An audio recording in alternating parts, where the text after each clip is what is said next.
Okay good evening student. तो start करवा आज फास्ट एथिक्स रो आंसर राइटिंग क्लास।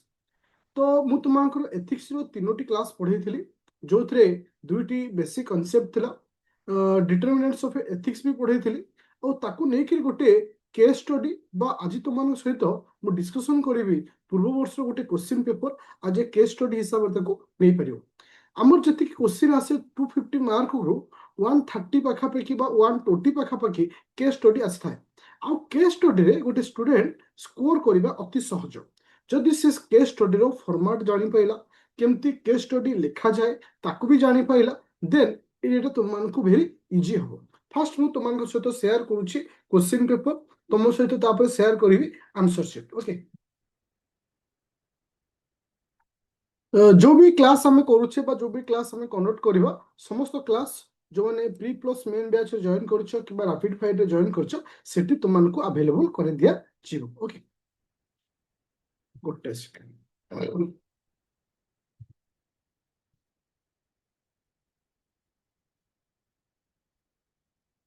अच्छा एटा हচ্ছে पूर्व वर्ष बा लास्ट ईयर रो क्वेश्चन पेपर समस्त शो होची लास्ट ईयर रो क्वेश्चन पेपर समस्त शो होची यस और नो लास्ट वर्ष रो क्वेश्चन पेपर समस्त शो होची यस और नो थैंक यू। देखो एटा तुमनकर जनरल स्टडी पेपर आईवी माने आमे पेपर 4 बेली कहूचे जहा को हमें एथिक्स बेली कहूचे। ओके जहा को हमें एथिक्स बेली कहूचे ए क्वेश्चन रो मु तुमको ऑलरेडी पूर्व क्लास में कही थी जो लॉन्ग क्वेश्चन लिखिया भाई 2 नंबर क्वेश्चन दिए। देखो एटा केते मार्क रो ना एटा होची तुमनकर 15 मार्क रो केते मार्क रो 15 मार्क केते वर्ड रे लिखिबार अछि 250 वर्ड रे मते लिखिबार अछि। देखो इठी गोटे क्वेश्चन देछि एटा केस स्टडी बेली कहै छै जेतबेले तुम देखुथिबो गोटे ओके जेतबेले तुम देखुथिबो एते लंबा टाइप रो जो क्वेश्चन आसे आको हम केस स्टडी बेली कहिथौ। केस स्टडीटा लिखवाटा बहुत सहज जदि आर फॉर्मेट में जानी ताहले तुमको इजी हम संपूर्ण रूपे केस स्टडी को लिखा सपोज एटा हूँ 15 मार्किया क्वेश्चन अच्छे जो तुम लिखि दौच आराम से 10 रु 12 मार्क भाया पाइब कारण ए किसी डिफिकल्ट जिनस ना कि डाटा दबार ना किंतु प्रेजेंटेशनटा ठीक हवा दरकार। आउ ओडिशा रे जेहेतु एबर 2-3 वर्ष हेलानी एथिक्स पेपर आसीची आजिर डेट रे 90% स्टूडेंट को माइंड रे गुटे क्वेश्चन अछि how to answer writing of ethics ethics रो आंसर राइटिंग केमिति करिबा। सेकंड रे गुटे क्वेश्चन आसुछि हाउ टू सॉल्व जोड़ा कि तमे कहउछ कोन ना हमर ये जो रहउछि जो ए टाइप रो जो क्वेश्चन आसुछि प्रॉब्लम वाला क्वेश्चन आसुछि प्रॉब्लम सॉल्विंग जो क्वेश्चन आसुछि केमिति ताकू सॉल्व करबा। ओके अच्छा समस्ते क्वेश्चन को देइथिली समस्ते पढ़िथिलो हां कि ना जो केस स्टडी समस्ते पढ़िछ पूरा क्लियर ना मु आउथडी पढ़ी दउछ। देखो इथिरे दुईटी मुख्य कैरेक्टर अछि दुईटी मुख्य कैरेक्टर होछि किए से ना जणे रहउछि राम आ जणे रहउछि श्याम। तो एथर क्या असुविधा हेनी पढ़िया कहीं बहुत इंग्लीश रे भी रोचे बहुत ओडिया भी रोचे आराम से तुम जो पाइब से पढ़ी पार। देख से कौन श्याम राम और श्याम गोटे परिवार जन्म ग्रहण कर जाणा भाई दुई जन जाणा भाई अच्छा से उभय गोटे स्कूल पाठ पढ़ती किसी डाटा ना मन रखिए राम जड़े मेधावी छात्र ये राम गोटे गोल भूल कारण राम हूँ जन टैलेंटेड स्टूडेंट शिक्षागत योग्यता दृष्टि उत्कर्ष श्याम पढ़ार भल नुहे किंतु आग्रही शिक्षक माने माने शिष्य किंतु श्याम भल पढ़ेला बट माने माने पढ़ार इंटरेस्ट अच्छी जीवन में परवर्ती समय राम एक प्रतियोगिता मूलक सिविल सर्विस परीक्षा उत्तीर्ण हो एक उच्च पदवी सरकारी चाकरी कर राम आज ओएस ऑफिसर हिसाब से अपॉइंटमेंट होती ओडिशा एडमिनिस्ट्रेटिव सर्विस आज ओएस ऑफिसर अच्छे। श्याम जन सफल व्यवसायी भाव में प्रतिष्ठित तो श्याम हूँ कौन ना गोटे बिजनेसमैन हो पारे सफल बिजनेसमैन माने जड़े माने हाई लेवल बिजनेसमैन किछि वर्ष पर श्याम धनी हो गले जेहेतु बिजनेसमैन तू जानिछ बिजनेस रे बहुत पैसा अच्छी श्याम कौन होगा रिच पर्सन होगा। एक महल मालिक एक महल मालिक हेले माने बिल्डिंग रो मालिक हेले विलासपूर्ण जीवन यापन कले कि श्याम बिजनेस कर बहुत पैसा पाइला कला।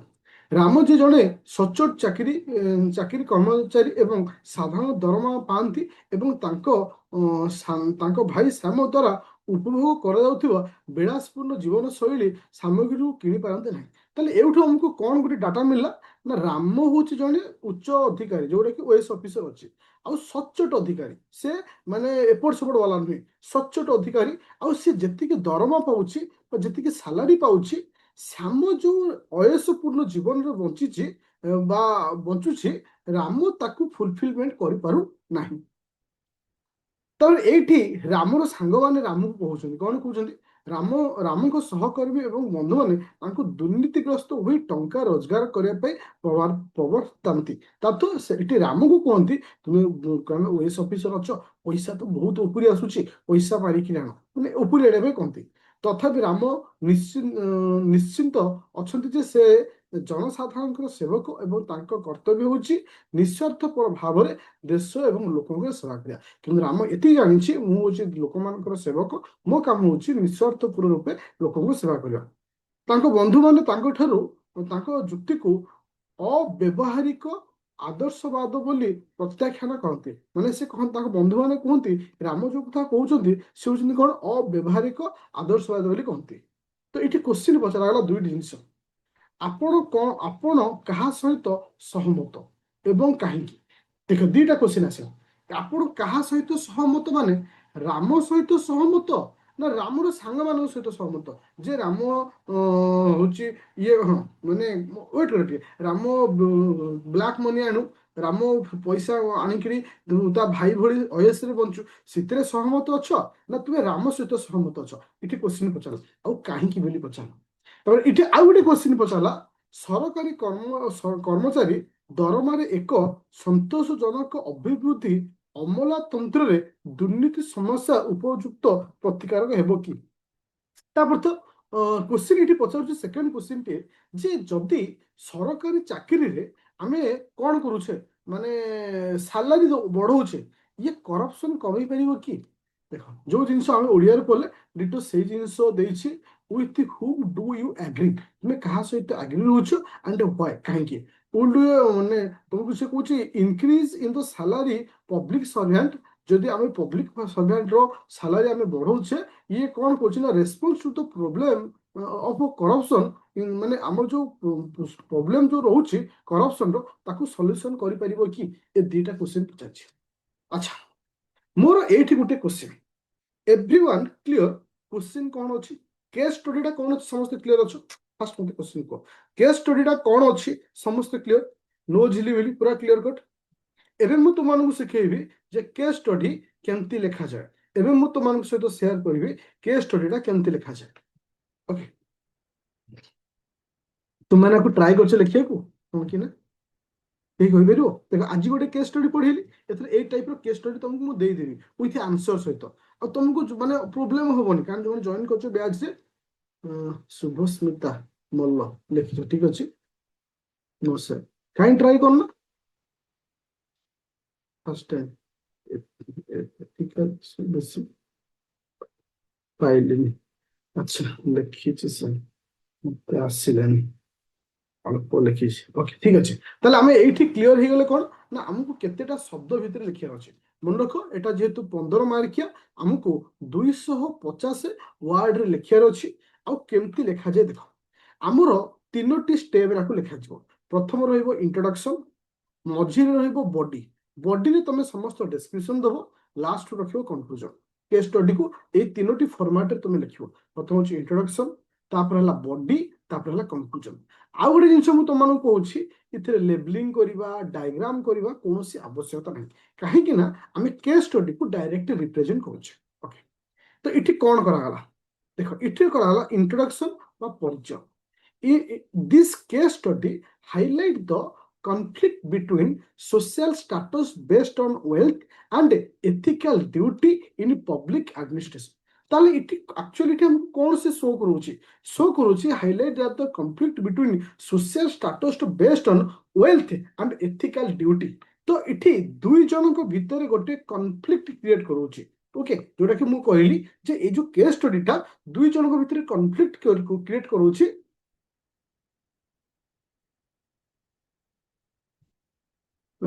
ଏସେ ଫର୍ମାଟ୍ରେ ଲେଖା ଯାଏ ନା, ଯେମିତି ଆମେ ଯେମିତି ଜିଏସ୍ କୁ ଲେଖିଥାଉ ଇଣ୍ଟ୍ରୋଡକ୍ସନ ବଡି ସେ ଟାଇପର। ଏଥିରେ ନୂଆ ଜିନିଷ କିଛି ଆଡ୍ କରିବା ନାହିଁ। ବଟ୍ ଦେଖ ଗୋଟେ ଜିନିଷ ଥାଏ, ମୁଁ ତୁମ ଗୋଟେ କଥା କହୁଛି, ମୁଁ ଏଇଠି ବୁଝିପାରିବ।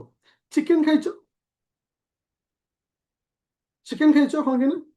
ଆମେ ଦେଖ ଚିକେନ ତରକାରୀ କରି ଖାଇବା, ଚିକେନ ପକୋଡା କରି ଖାଇବା, ଚିକେନ ଲଲିପପ ଖାଇବା, ଯାହା ବି କିଛି ଅଛି, ଆରେ ଚିକେନଟା ନାହିଁ, ଆମେ ବିଭିନ୍ନ ୱେରେ ତାକୁ ଲେଖୁ ମାନେ କରୁଛେ। ସେଇଭଳି ଗୋଟେ କନସେପ୍ଟ ହଉଛି ଗୋଟିଏ, ଏସେରେ ତାକୁ ଟିକେ ମୋଡିଫାଇ କରି ଲେଖା ହଉଛି, କେସ୍ ଷ୍ଟଡି ଟିକେ ମୋଡିଫାଇ କରି ଲେଖା ହଉଛି, ଜିଏସ୍ ପଏଣ୍ଟ ଅଫ ଭ୍ୟୁ ଟିକେ ମୋଡିଫାଇ ଲେଖା ହଉଛି, କିନ୍ତୁ ଚିକେନ ହଉଛି ଗୋଟେ, କନସେପ୍ଟ ହଉଛି ଗୋଟେ। ଆଜି ଆମର ହେଇଛି, ଠିକ ଅଛି, କେବେ ଡାକ ଆମକୁ ଖାଇବା ପାଇଁ ହେଲା। କେବେ ଦିନେ ଡାକ, ମୁଁ ନିଶ୍ଚିତ ଯିବି। ଆଚ୍ଛା, ତାହେଲେ ବୁଝିପାରିଲେ ସମସ୍ତେ? ତ ଏଠି କଣ କୁହାଗଲା ଇଣ୍ଟ୍ରୋଡକ୍ସନ ଆମକୁ, ହଁ, ଏଠି ଇଣ୍ଟ୍ରୋଡକ୍ସନ ରେ ଆମକୁ ପ୍ରେଜେଣ୍ଟେସନ କରାଗଲା ଯେ ପ୍ରୋବ୍ଲେମ କୋଉଠି ଅଛି। ଆଉ କଣ କଲେ ଦେଖ, ଏହି ମାନେ ମାନେ ସାଧାରଣ ପ୍ରଶାସନ ଧନ ନୈତିକ କର୍ତ୍ତବ୍ୟ ଉପରେ ଆଧାରିତ ସାମାଜିକ ସ୍ଥିତି ମଧ୍ୟରେ ଦ୍ୱନ୍ଦ୍ୱକୁ ଉଜାଗର କରେ। ଏଠି ଦୁଇ ଜଣଙ୍କ ଭିତରେ ଯୋଉ କନଫ୍ଲିକ୍ଟ ହଉଛି ସେ ବିଷୟରେ କହୁଛି। ଏହା ସାମାଜିକ ଚାପ ମଧ୍ୟରେ ଜଣେ ସରକାରୀ କର୍ମଚାରୀଙ୍କ ସଚ୍ଚୋଟତା ପ୍ରତି ପ୍ରତିବନ୍ଧକୁ ପରୀକ୍ଷା କରେ। ତାର୍ଥ କମିଟମେଣ୍ଟ ଟୁ ଇଣ୍ଟିଗ୍ରିଟି। ତ ଏଟା ହଉଛି କଣ ନା, ତମକୁ କହିଥିଲି ନା ଇଣ୍ଟିଗ୍ରିଟି କଥା କହିଥିଲି। ଇଣ୍ଟିଗ୍ରିଟି କହିଲେ କାହା ବୁଝିବା? ଇଣ୍ଟିଗ୍ରିଟି କହିଲେ କାହା ବୁଝିବା? ଯୋଉଟା ଫାର୍ଷ୍ଟ କ୍ଲାସ କହିଥିଲି ଠିକ। ତ ଏଠି ଗୋଟେ ସିଭିଲ ସର୍ଭେଣ୍ଟର ଇଣ୍ଟିଗ୍ରିଟି ବିଷୟରେ ଆମେ ଜାଣିବାକୁ ଚାହୁଁଛେ ବା ଜାଣିବାକୁ ପାଉଛେ, ବା ଏଥିରେ ଆମକୁ ଏଟା ମେନସନ କରୁଛେ। ତାର ଅର୍ଥ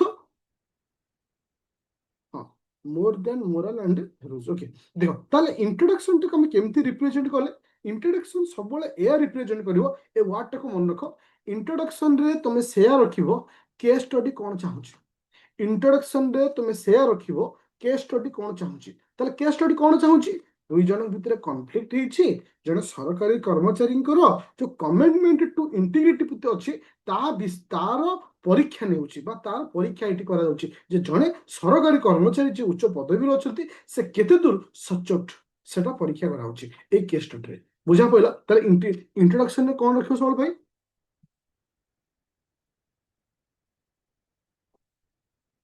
ଇଣ୍ଟ୍ରୋଡକ୍ସନରେ କଣ ରଖିବ ସବୁବେଳେ ପାଇଁ? ସବୁବେଳେ ପାଇଁ ଇଣ୍ଟ୍ରୋଡକ୍ସନ ସେଇ ଜିନିଷ ରଖିବ ଯୋଉଟା କି କେସ୍ ଷ୍ଟଡି ଆମକୁ ପଚାରୁଛି।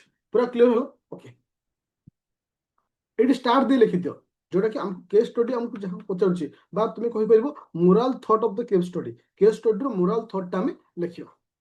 ଚାଲେ, ଏବେ ଯିବା ସେକେଣ୍ଡ ପଏଣ୍ଟ। ଆମକୁ ପ୍ରଥମେ କ୍ୱେଶ୍ଚିନ୍ କଣ ପଚାରିଥିଲା, ତୁମେ ଏଠି କାହାକୁ ଏଗ୍ରି କରୁଛ? ଆମେ କାହାକୁ କହୁଛେ I agree with Ram. Obviously ଜଣେ ଜଣେ କାହାକୁ ସପୋର୍ଟ କରିବ? ରାମକୁ ସପୋର୍ଟ କରିବ।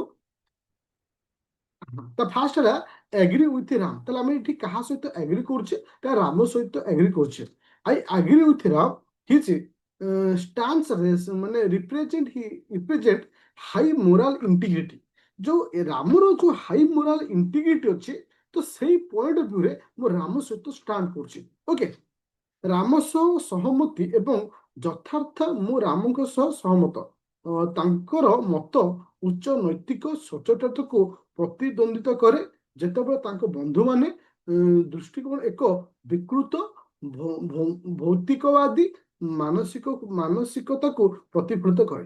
ତା ଅର୍ଥ ଏଠି ରାମର ଯୋଉ ଥଟ୍ ଅଛି, ଇଏ ଗୋଟେ ସଚ୍ଚୋଟତା ପଟେ ଥିଲା ବେଳେ ତାଙ୍କ ସାଙ୍ଗମାନଙ୍କର ଯୋଉ ଥଟ୍ ଅଛି ଏଟା ଗୋଟେ ଅଛି କଣ ନା ମାଟେରିଆଲିଷ୍ଟିକ ରହୁଛି। ତମକୁ ମୁଁ ପଢେଇଥିଲି ମନେ ଥିବ, ଯେତେବେଳେ ଷ୍ଟାର୍ଟିଂରେ ତମକୁ ଡିଟରମିନେଣ୍ଟ ଅଫ ଏଥିକ୍ସରେ ପଢେଇଥିଲି ମ୍ୟାଟେରିଆଲିଜିମ୍, ବା ଆମେ କହିଥିବା ଯେତେବେଳେ ଗୋଟେ ମଣିଷକୁ ମ୍ୟାଟେରିଆଲ ବୋଲି ଆମେ କହୁଛେ, ଦ୍ୟାଟ ମିନ୍ସ ଯେତେବେଳେ ଆମେ ଓନ୍ଲି ପର୍ପୋଜ ରହୁଛି ଆମେ ଖାଲି ପଇସା ଆଣିବା, ଖର୍ଚ୍ଚ କରିବା, ଲକ୍ଜରିୟସ୍ ଲାଇଫ ବଞ୍ଚିବା, ମ୍ୟାଟେରିଆଲ ଥଟ୍। ଓକେ, ମ୍ୟାଟେରିଆଲିଷ୍ଟିକ ଯୋଉ ଲାଇଫଟା ଅଛି, ତ ସେଇଟା ହଉଛି କୋଉମାନଙ୍କ ଚିନ୍ତାଧାରା? ତାର ସାଙ୍ଗମାନଙ୍କର ଚିନ୍ତାଧାରା।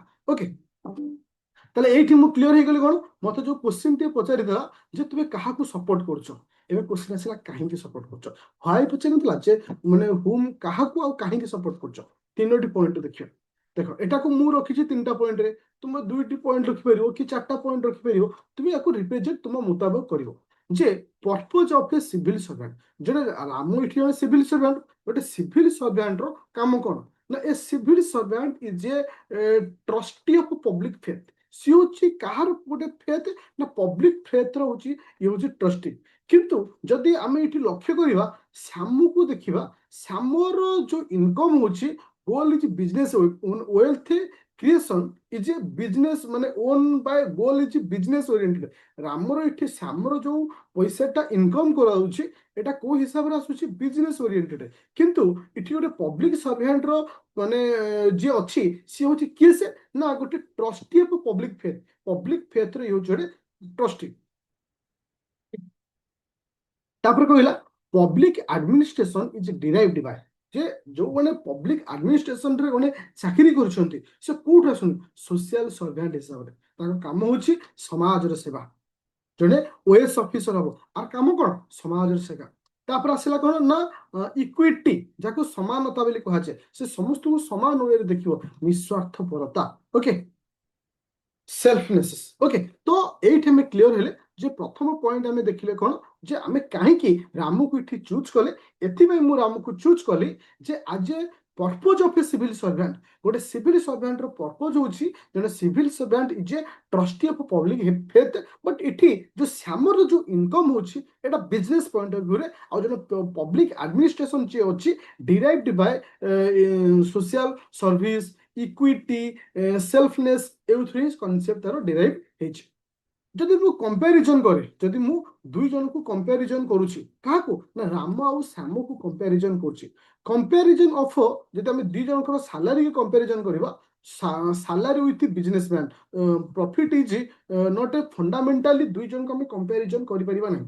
ଯୋଉଟା ଗୋଟେ ବ୍ୟକ୍ତିର ସାଲାରୀ ଆଉ ଗୋଟେ ବ୍ୟକ୍ତିର profit of the business, business man ଯୋଉ ପ୍ରଫିଟ ସହିତ ଆମେ ଦି ଜଣକୁ ଟାଲି କରିପାରିବା ନାହିଁ, ମିଶେଇ ପାରିବା ନାହିଁ। କାହିଁକି ସେଠି ଇଏ କହୁଛି ଜଣେ ଅଧିକାରୀଙ୍କ ସାଧାରଣ ଦରମାକୁ ଜଣେ ବ୍ୟକ୍ତିଙ୍କ ଲାଭ ସହିତ ତୁଳନା କରିବା ମୌଳିକ ଭାବରେ ତ୍ରୁଟିପୂର୍ଣ୍ଣ, କାରଣ ଉଭୟ କ୍ୟାରିୟର ଭିନ୍ନ ଉଦ୍ଦେଶ୍ୟ ଧାରଣ କରେ ଏବଂ ଭିନ୍ନ ପୁରସ୍କାର ପ୍ରଦାନ କରେ। ତା ଅର୍ଥ ଏଠି ଆମେ ଯଦି କମ୍ପାରିଜନ କରୁଛେ both career serve different purpose, ଏ ଦି ଜଣଙ୍କର କ୍ୟାରିୟର ଅଲଗା ଅଲଗା ଡିଫରେଣ୍ଟ ପର୍ପୋଜ ରହୁଛି ଆଣ୍ଡ ଡିଫରେନ୍ସ ରିୱାର୍ଡସ, ସେମାନେ ଅଲଗା ଅଲଗା ରିୱାର୍ଡ ମଧ୍ୟ ଦଉଛନ୍ତି। ତାପରେ ଆମେ କେବେ ଏଠି କହିବାନି ଯେ ଏଠି ଶ୍ୟାମର ଇନକମ୍ ଅଧିକ ଅଛି ତ ସେଥିପାଇଁ ମୁଁ ତାକୁ ଏଠି କମ୍ପାରିଜନ କରିବି ରାମ ସହିତ। ନାହିଁ, ଏଠି ରାମ ଆଉ ଶ୍ୟାମର ଯୋଉ ଦି ଜଣଙ୍କର ଯୋଉ କେସ୍ ଷ୍ଟଡି ଆମକୁ ସେ ଦେଇଛି, ଏଠି ଦି ଜଣଙ୍କର ପର୍ପୋଜ ଅଲଗା, ଦି ଜଣଙ୍କର ଡେଷ୍ଟିନେସନ ଅଲଗା, ଦି ଜଣଙ୍କର ରିୱାର୍ଡ ଅଲଗା। ତ ଏଠି କେବେ ବି ଦୁଇ ଜଣଙ୍କୁ ଆମେ କମ୍ପାରିଜନ କରିପାରିବା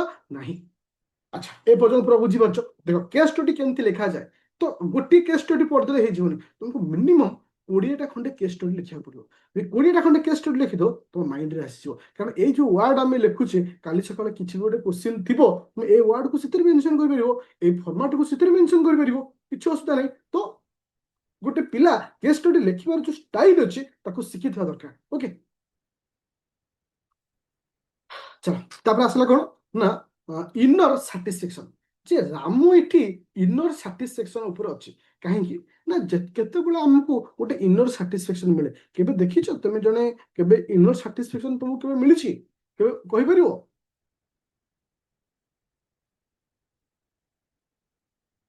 କି କହିପାରିବ? ଆଚ୍ଛା, ତ ଏଠି ସେ କୁହାଯାଉଛି ଅଭ୍ୟନ୍ତରୀଣ ସନ୍ତୋଷ, ଦୁର୍ନୀତିଗ୍ରସ୍ତ ସମ୍ପତ୍ତି ଆଇନଗତ ପରିମାଣ ଏବଂ ଆତ୍ମସମ୍ମାନର କ୍ଷତି ଆଣିଥାଏ। ତା ଅର୍ଥ ଯୋଉଟା କି ଆମର ଇନର ସାଟିସ୍ଫ୍ୟାକ୍ସନ ଅଛି, ଯଦି ମୁଁ କରପ୍ଟ ରହୁଛି ତା ଅର୍ଥ ଇଏ ଲେସ୍ ସେଲ୍ଫ ରେସ୍ପେକ୍ଟ, ମତେ ସେତିକି ସେଲ୍ଫ ରେସ୍ପେକ୍ଟ ମିଳିବନି। ସପୋଜ ସପୋଜ ଯେତେବେଳେ ଗୋଟେ ପିଲା, ତୁମେ କାଲି ଓଏସ୍ ଅଫିସର ଅଛ, ମୁଁ ତମକୁ ଗୋଟେ ଏକ୍ସାମ୍ପଲ ଦଉଛି। ଏବେ ରିସେଣ୍ଟଲି ଯୋଉ ଓଏସ୍ ଟପର ଧରା ପଇଲେ ଲାଞ୍ଚ ନଉଥିଲେ, ଭାବ ତା ପ୍ରତି ତାଙ୍କ ପ୍ରତି ରେସ୍ପେକ୍ଟ ରହିବ?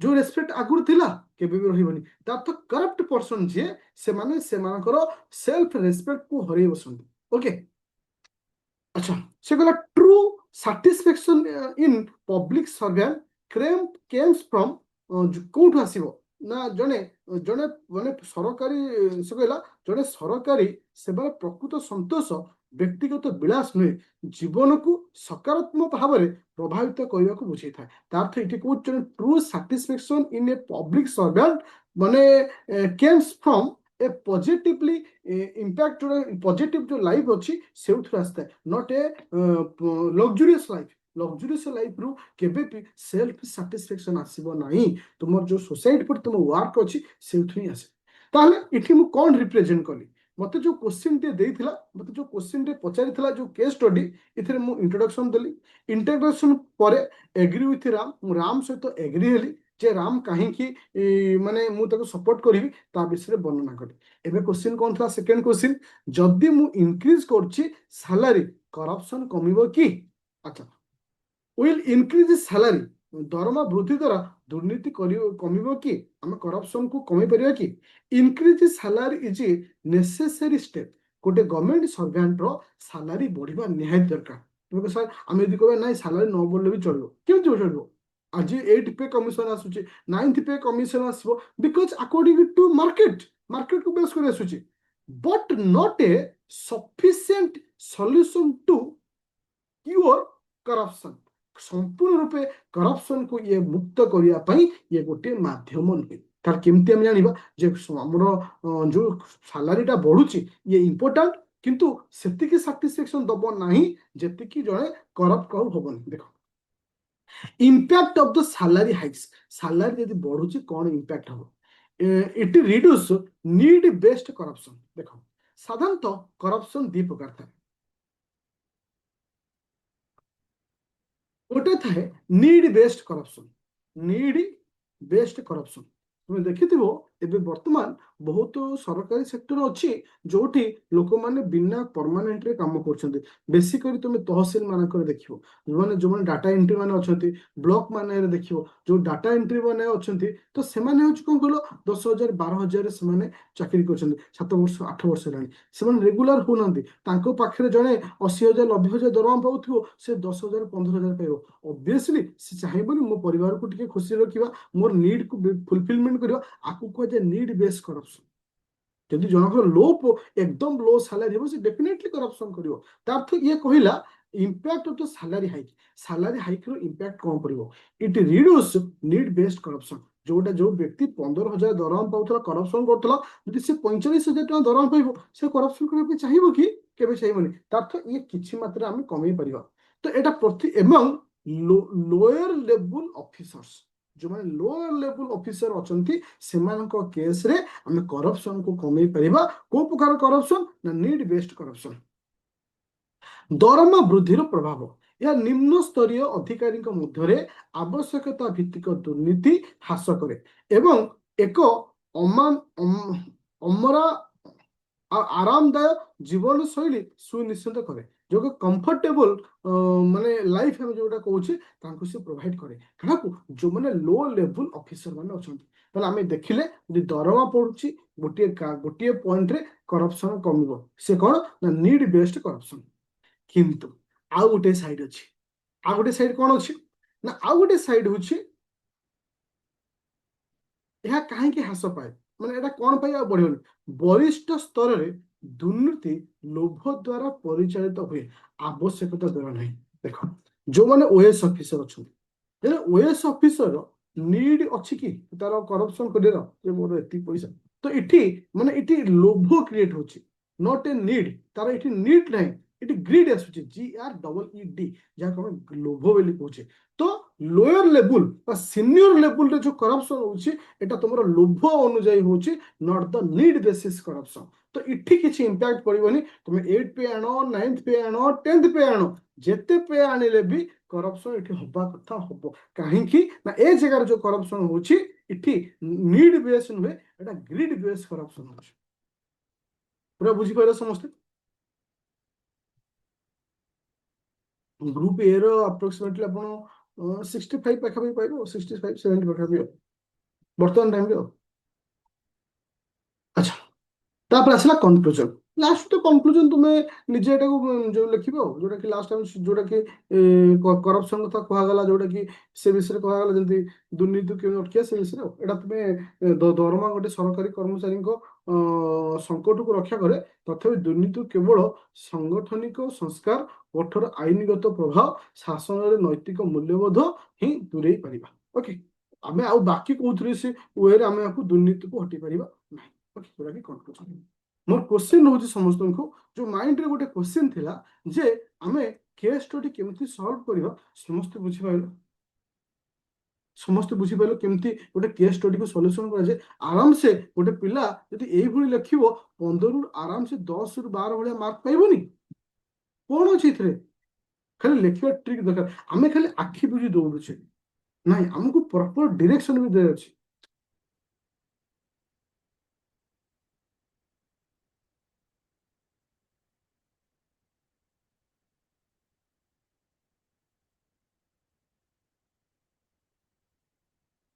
ବୁଝିପାରିଲିନି তুমি କଣ ଲେଖିଲ Giriraj? Answer writing round support ହୁଇଲ୍। তুমি କଣ ବୁଝାଉନି? ଓକେ, ସମସ୍ତେ କ୍ଲିୟର ହେଲା? ତୁମେ ତୁମେ ନିଜ ଲାଙ୍ଗୁଏଜରେ ଲେଖିଦେବ, ସେମିତି କିଛି ନାହିଁ ଯେ ଆମକୁ ଏଇଭଳି ଲେଖିବାର ଅଛି କଣ ଅଛି। ଆଉ ମନେ ରଖ, ଏଇ ଯୋଉ କ୍ଲାସ ଆମେ ଆଜି କଣ୍ଡକ୍ଟ କଲେ, ଏ କ୍ଲାସର ରେକର୍ଡିଂ ଆଉ ଆର କମ୍ପ୍ଲିଟଲି ପିଡିଏଫ୍ ଯୋଉମାନେ ଜଏନ୍ କରିଛ ରାପିଡ ଫାୟାର ମେନ୍ ବ୍ୟାଚ୍ ବା ଓଏସ୍ ବ୍ୟାଚ୍ ଜଏନ୍ କରିଛ ଅପକମିଂ 27 ପାଇଁ, ସେଠି ତୁମମାନଙ୍କୁ ଆଭେଲେବଲ କରିଥାଇଛି। ପୁରା କ୍ଲିୟର ହଲ?